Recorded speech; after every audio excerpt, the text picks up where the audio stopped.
Assalamualaikum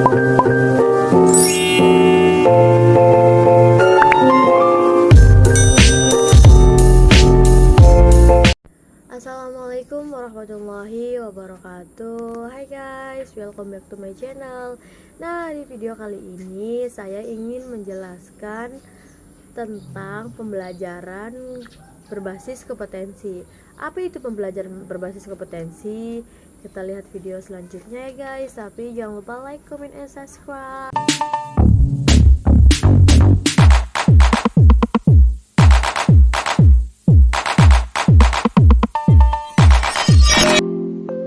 Pembelajaran berbasis kompetensi. Tujuan pendidikan dan pelatihan berbasis kompetensi. Tujuan pendidikan dan pelatihan adalah kompetensi yang diharapkan dicapai peserta setelah menyelesaikan proses diklat. Kompetensi berbentuk kinerja atau untuk kerja yang baik dalam bidang kehidupan atau pekerjaan.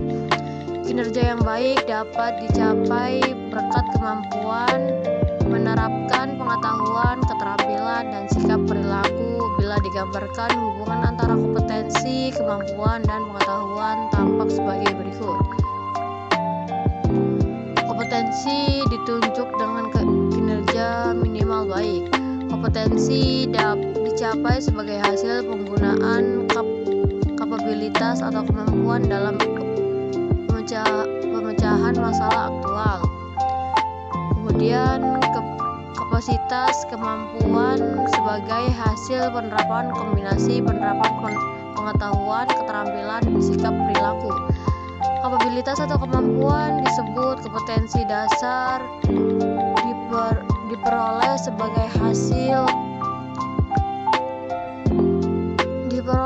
hasil perpaduan bakat, pengalaman, dan pendidikan menjadi dasar untuk mencapai kompetensi. Kompetensi ditunjukkan dengan kinerja minimal baik. Kapabilitas atau kemampuan disebut kompetensi dasar, diperoleh sebagai hasil perpaduan bakat, pengalaman, dan pendidikan menjadi dasar untuk mencapai kompetensi. Kurikulum berbasis kompetensi. Kurikulum berbasis kompetensi adalah kurikulum yang ditunjukkan untuk menciptakan tamatan yang kompeten dan cerdas dalam pembangunan identitas budaya dan bangsanya. Kompetensi yang dikembangkan berupa keterampilan dan keahlian bertahan hidup dalam perubahan, pertentangan, ketidakmenentuan, ketidakpastian, dan kerumitan dalam kehidupan. Desain dan pengembangan sistem. Desain dan pengembangan sistem pembelajaran dengan seluruh komponen di dalam harus difokuskan pada tujuan pembelajaran yang berisi kompetensi. Pembelajaran berbasis kompetensi tidak hanya difokuskan pada pencapaian peserta diklat, tetapi juga pada pencapaian pengajar. Kompetensi awal dan karakteristik awal peserta didik.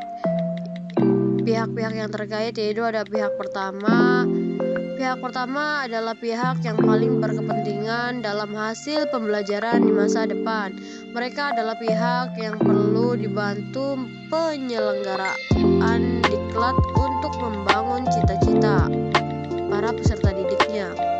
Pihak yang kedua adalah penyelenggara diklat, di dalamnya termasuk pengajar dan pengelola satuan pendidikan. Kemudian pihak ketiga yaitu pengguna lulusan.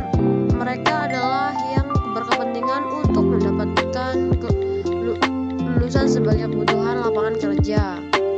Kompetensi dan pengukuran hasil belajar. Pada akhirnya proses pembelajaran, mengajar, peserta didik, dan masyarakat ingin tahu bagaimana hasil pembelajaran. Pendesaian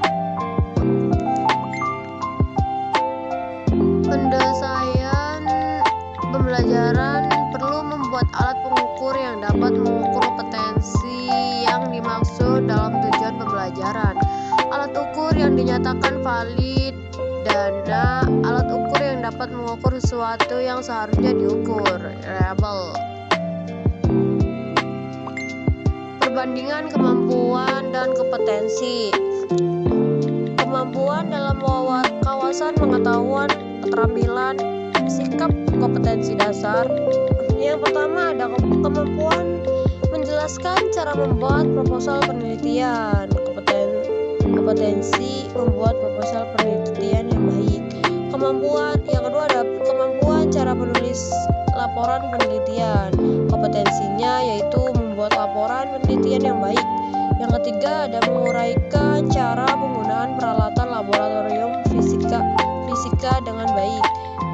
Kompetensinya adalah menggunakan peralatan laboratorium fisika dengan baik. Menguraikan cara sopan santun dalam kehidupan masyarakat.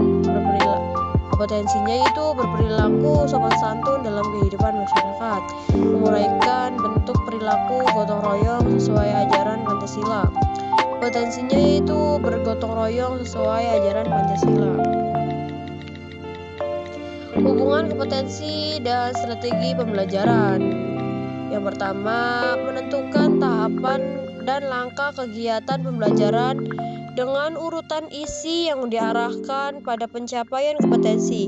Demikian pula pada saat menentukan metode, media, alat, dan alokasi waktu harus mempertimbangkan kesesuaian unsur dalam strategi instruksional dengan kompetensi dalam tujuan pembelajaran.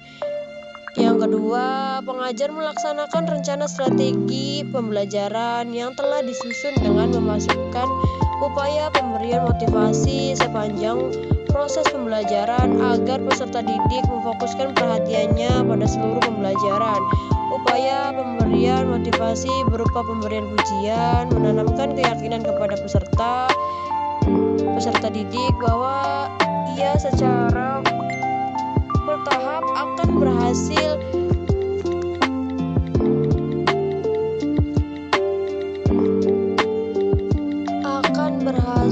mencapai kompetensi yang ada pada tujuan pembelajaran. Hubungan kompetensi dan pengajar atau fasilitator. Yang pertama, fasilitator perlu menguasai bahan pembelajaran dengan baik atau sangat baik. Dengan penguasaan bahan pembelajaran, ia akan mampu tampil meyakinkan pada saat mempresentasikan isi bahan atau saat menjawab pertanyaan peserta didik. Yang kedua, fasilitator perlu terampil merancang dan melaksanakan strategi pembelajaran meliputi tahapan pembelajaran beruntun saat menyajikan isi pembelajaran menggunakan berbagai metode, model, dan alat, pengelola waktu secara efisien, motivasi, penguatan, dan penghargaan sepanjang proses pembelajaran.